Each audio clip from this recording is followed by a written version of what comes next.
ఇది కేవలం సమాచారంగా మాత్రమే భావించండి. వైద్య నిపుణులను సంప్రదించండి.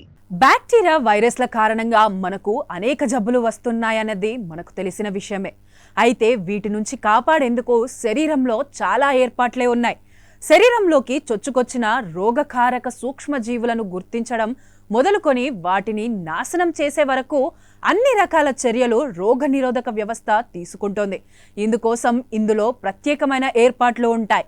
రోగనిరోధక శక్తి తగ్గితే అనేక రుగ్మతుల బారిన పడాల్సి వస్తుంది. అంతేకాదు ఒక్కోసారి ప్రాణాపాయం కూడా కలిగే ప్రమాదం ఉందని వైద్య నిపుణులు హెచ్చరిస్తున్నారు.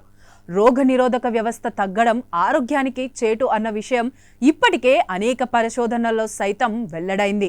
మన శరీర రోగనిరోధక వ్యవస్థ పనితీరు ఎంత బాగా ఉంటే అంత బాగా మన ఆరోగ్యాన్ని రక్షించుకోవచ్చు.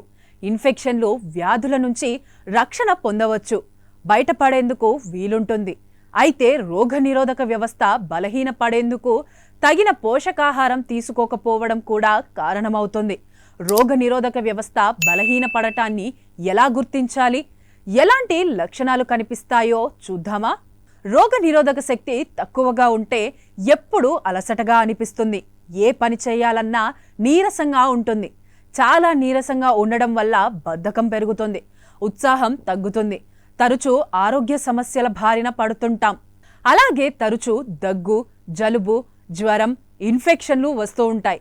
రోగనిరోధక శక్తి తక్కువగా ఉన్నవారిలో ఒత్తిడి కూడా అధికంగా ఉంటుంది. అలాగే తరచూ జీర్ణ సమస్యలు వస్తుంటాయి. గాయాలు అత్యంత త్వరగా మానుతాయి. గాయాలు, పుండ్లు మానేందుకు చాలా సమయం పడుతుంది. ఇవన్నీ రోగనిరోధక శక్తి తక్కువగా ఉంటే కనిపించే లక్షణాలు. కొన్ని రకాల ఆహారాలను తీసుకోవడం వల్ల రోగనిరోధక శక్తి పెంచుకోవచ్చు. అందుకు ఏం చేయాలంటే ఆహారంలో పసుపు, మిరియాలు, అల్లం, దాల్చిన చెక్క, లవంగాలు వంటి దినుసులను చేర్చుకోవాలి.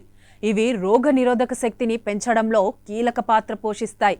అలాగే ఏ, సి, డి, ఈ విటమిన్లు అధికంగా ఉండే ఆహారాలు తీసుకోవాలి. క్యారెట్లు, గుమ్మడికాయ విత్తనాలు, పొద్దుతిరుగుడు విత్తనాలు, చియా సీడ్స్, అవిసె గింజలు, బాదం పప్పు, జీడిపప్పు, పిస్తా, వాల్నట్స్, కోడిగుడ్లు, చికెన్, మటన్, పాలకూర తదితర ఆహారాలను తరచూ తీసుకుంటే రోగనిరోధక శక్తి పెరుగుతుంది. తగిన పోషకాహారం తీసుకోవడం వల్ల రోగనిరోధక శక్తిని పెంచుకోవచ్చు. శరీరంలో ఇమ్యూనిటీ తగ్గితే దగ్గు, జలుబు, జ్వరం, ఇన్ఫెక్షన్లతో పాటు చర్మం రంగు మారడం అనేవి కనిపించకపోతే రోగనిరోధక శక్తి పెరిగిందని అర్థం చేసుకోవాలి. ఇలా రోగనిరోధక శక్తిని పెంచుకుంటే ఎలాంటి వ్యాధుల బారిన పడకుండా సురక్షితంగా, ఆరోగ్యంగా ఉండవచ్చు. పేదవాడి పక్షాన నిలబడతాం, ప్రజా గొంతుకై నినదిస్తాం. వాయిస్ ఆఫ్ వాయిస్లెస్, తెలుగువారి మనస్సాక్షి, సాక్షి టీవీ. సాక్షి టీవీ ప్రసారాల కోసం మీ స్థానిక కేబుల్ ఆపరేటర్ను వెంటనే సంప్రదించండి.